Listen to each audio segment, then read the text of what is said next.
Here there's a lot to talk about. We begin with the birth narratives. There are two birth narratives in the Gospels, in Matthew and Luke. Both give different accounts. Both have a genealogy of Jesus, for example, but the genealogies are different. I'm told this is because one records Mary's genealogy and one records Joseph's. You can do this if you like. It doesn't seem like the most natural reading of the text if you're not already predisposed to synchronize the accounts. All right, so this is video clip number 1 out of 8 that I'd like to make. Alex here, he's trying to discredit the genealogy account that's given in Matthew compared to Luke. Of course, he doesn't give any reasoning behind this.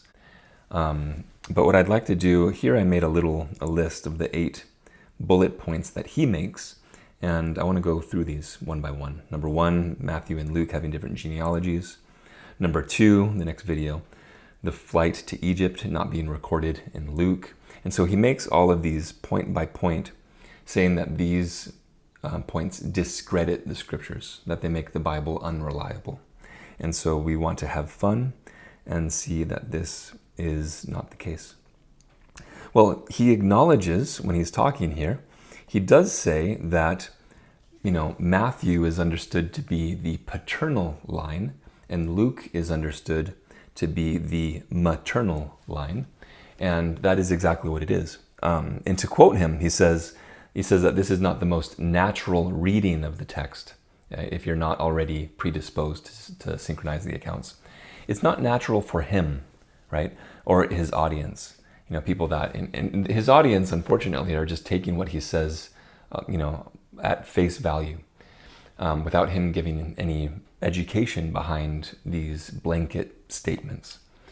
But the Jews did, in fact, I have it right here, they, if you type into Google, do Jews follow matrilineal ancestry?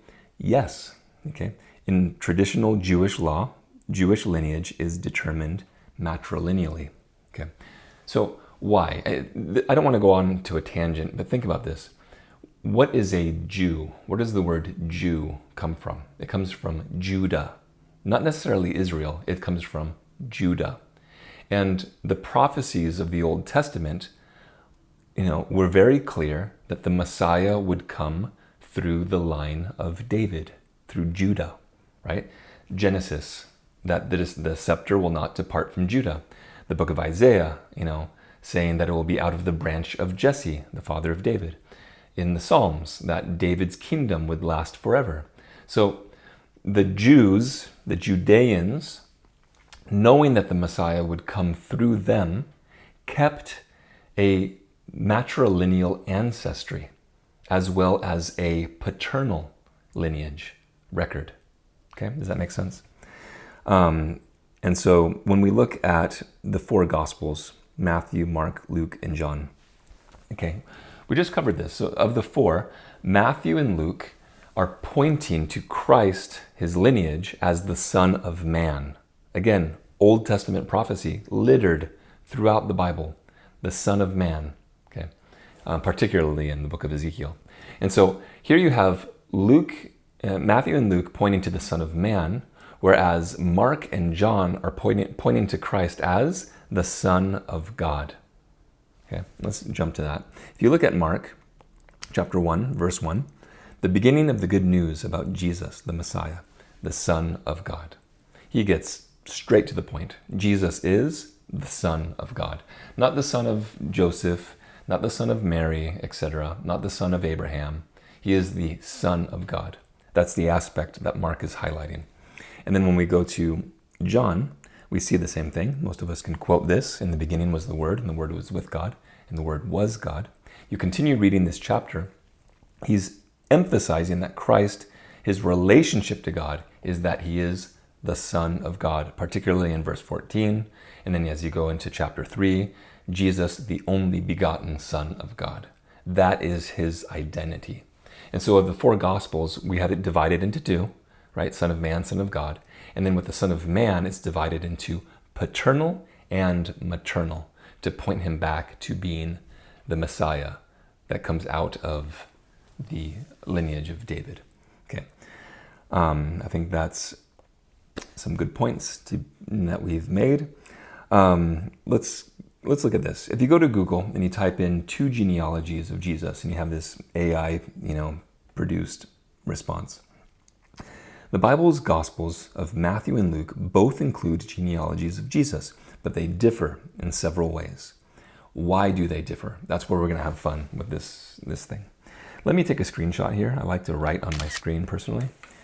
And here you have, first of all, how do they differ? They differ in direction. Matthew's genealogy is paternal. And so the paternal genealogy goes from Abraham and moves forward to Christ. And that's what we see throughout the Old Testament, is it's often recorded in the paternal sense, right? Where we have Adam, whose son was Seth, whose son was Enos, whose son was, Kenan, etc. Abraham, whose son was Isaac, whose son was Jacob. Okay, that's paternal lineage. Whereas Luke starts with Jesus and moves backwards. Okay, and so, Christ, whose mother was Mary, whose mother was so and so, but this is where people get hung up. Okay, while it's a maternal lineage, it's not listed under the mother's name.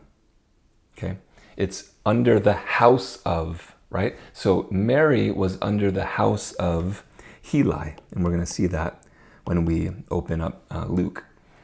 And so it's just like, Genesis chapter 5, Adam and Eve, and God said, and their name will be called Adam. And so this family unit is identified under the husband's name. And most cultures adhere to this today, right? And so, anyway, I think that makes sense. We'll see that more as we come along. Let's go to the next point. Lines of descent. Both genealogies traced Jesus' ancestry back to David, but through different sons. This is an assumption. We're going to see that when we come to Luke. It says here, Matthew's line goes through Solomon, while Luke's line goes through Nathan. This is assuming that the Nathan mentioned here is the son of David. Now, David had many sons. He had 8 wives. Okay, so he had dozens of children.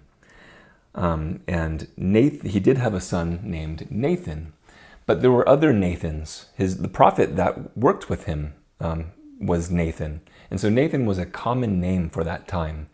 Was this his son, or was it not his son? I don't think it was his son, personally. And it works either way. And again, when we come to that text, we will highlight that a little. I'll bring that out a little bit more. Next point, the number of generations. The number of generations, let me just erase because I am OCD. The number of generations, right? Matthew has 27 generations from David to Joseph, while Luke has 42 generations from David to Joseph. Why the discrepancy? There's no discrepancy. Again, Matthew is paternal, going from father to son, right? Father to son. Whereas Luke is maternal, going from mother, Mary, whose mother was so-and-so, whose mother was so-and-so. A maternal lineage is going to have more people in a set amount of time than a paternal lineage. Let me prove this to you, okay? Let's throw this away for now. Delete. And I opened up here a random family tree on Google Images, okay? And again, let me take a screenshot, and I'll show you that the maternal ancestry works differently than the paternal ancestry. So if you zoom in, and here we have Tirzah, okay? And we have Chauncey, okay? Tirzah is the female, this is mom, and this is dad. Tirzah was born in 1864, and Chauncey was born in 1863. So they are almost the same age, just 1 year apart. So we're starting at the same time, okay? But Tirzah, we're going to look at her lineage going through her, through the maternal ancestry. Tirzah's mother was Jane, whose mother was Charlotte, whose mother was Sarah, whose mother was Elizabeth. If you track these dates and you look at them, they work differently than the paternal. And so if we just go back to the 4th generation, to Elizabeth, we have Elizabeth being born in 1774. Okay. Now we look at Chauncey and we look at the paternal lineage. Chauncey's father was Nathaniel, whose father was Nathaniel, whose father was Jeremiah, whose father was Nathaniel. Okay, they carried on the family name. Nathaniel, the 4th generation back from Chauncey, was born in 1727. And so we have a difference here. In just 4 generations, there is about 50 years of difference, right? So going back to what we were looking at, if you're looking at the genealogies here, with Matthew being 27 generations and Luke being 42 generations, there are going to be more generations in a matrilineal ancestry than in the paternal ancestry. Okay, and so digest that and think about it. Next point, names. The lists of names are identical between Adam and David, but differ from David onward. I already covered that, actually. Remember that the prophecy was very clear about the Messiah coming through the line of David. And so from David onward, they kept a record of the paternal and maternal lineage. Okay. Last point that is made here, women. Matthew includes women in his list, while Luke doesn't. Well, that's not true. Remember, Luke is the maternal, ancestry. And so Luke is only mentioning women. Okay. And while Matthew, he's mentioning the men, but every once in a while he will highlight prominent women. And so for example, he comes down to Boaz, right? And because, Boaz is in the line, the paternal line of Christ. And he just happens to mention Boaz, the husband of Ruth, right? Who was a very prominent figure in Scripture. And so Matthew is just tying those together. Okay, I think that's good here. Let me think of what else I want to mention.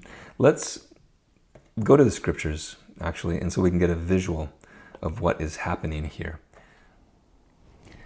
All right, before finishing up this video, let's look at Matthew and at Luke. In Matthew, as mentioned, it's the paternal line, and it starts from Abraham and goes down to Christ. So here it says Abraham, the father of Isaac, the father of Jacob, etc. And when you actually look at the Greek, if I was to look on a concordance, you can see here that it's the father of. Right here, the word genau, which is Greek 1080. Okay, let me go back.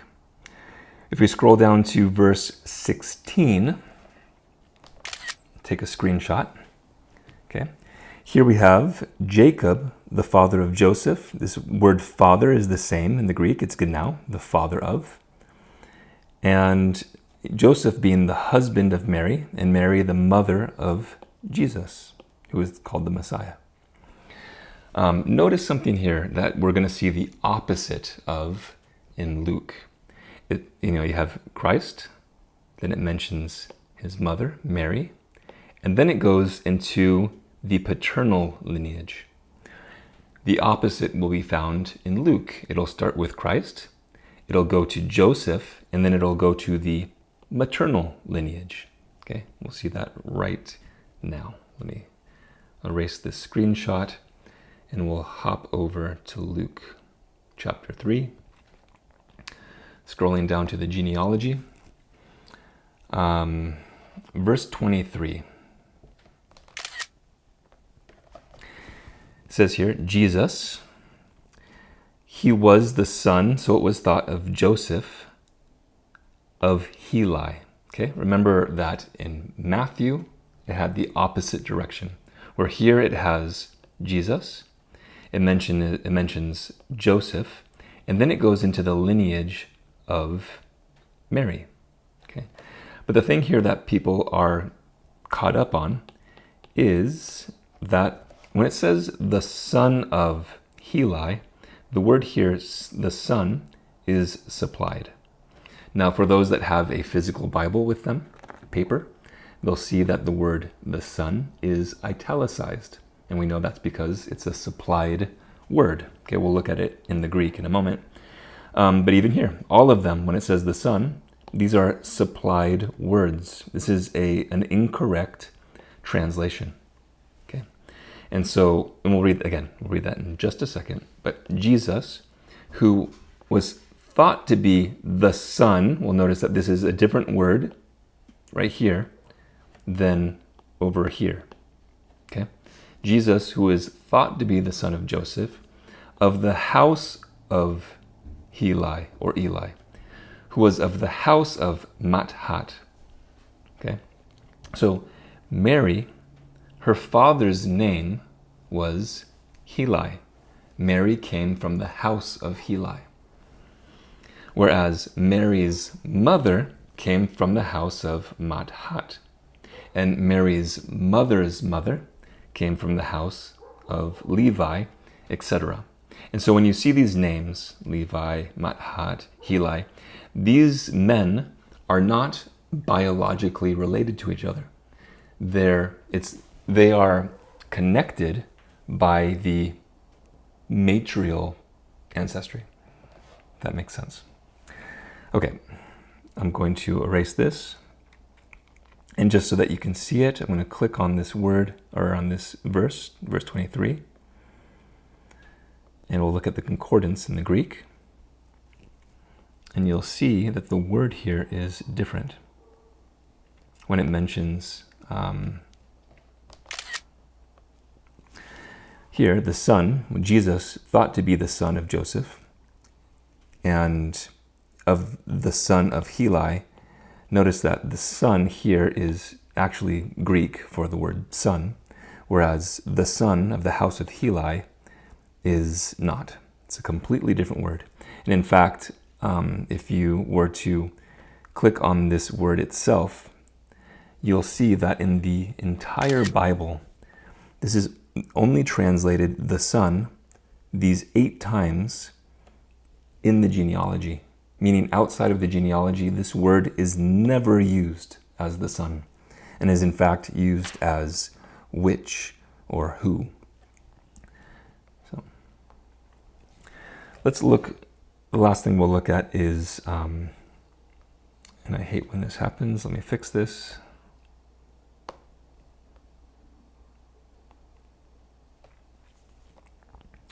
Going to verse 31, we see that the maternal line goes back to the house of David.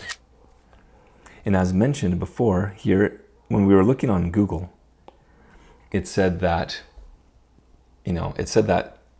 through the book of Matthew, the lineage is through Solomon, and that in Luke, the lineage is through Nathan, the son of David. That's an assumption. It could be the son of David, or it is probably not the son of David. And I guess what I mean by that is, remember that the word again here, the son, is supplied, meaning that it's of the house of. And so Nathan had a daughter who was of the house of Nathan. And here we have a daughter of David who was of the house of David. David's daughter would have had to have married into the house of Nathan.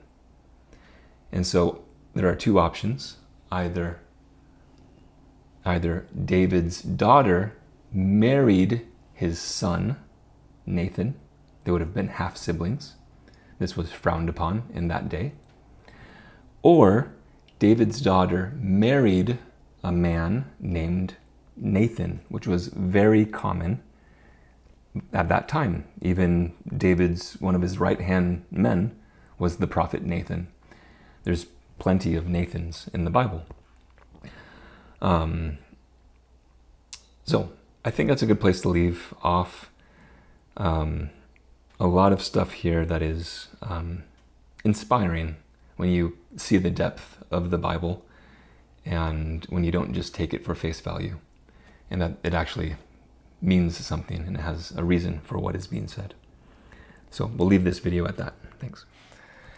All right. Hey, I was going to finish this video and send it off. But while I was sleeping last night, I realized that, look at this.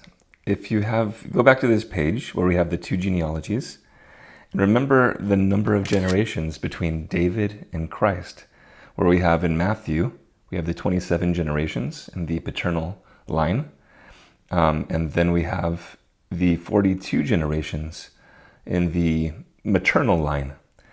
Well, think about it. 27 plus 42 is 69, making Christ the 70th. And for those that know numbers, I mean, the numbers never fail in the Bible. It's just unending. But that is amazing that Christ is the 70th, would be counted as the 70th household from David, right? The house of David, the house of Solomon, the house of Nathan, the house of etc., moving down to Christ, the 70th. Completion. Anyway, I hope you guys understand the significance of that when it comes to other things I've talked about in the past. It's so cool that you just continue to stumble upon these little things. And that's what it is. God is he's a God of detail. So, all right, thanks.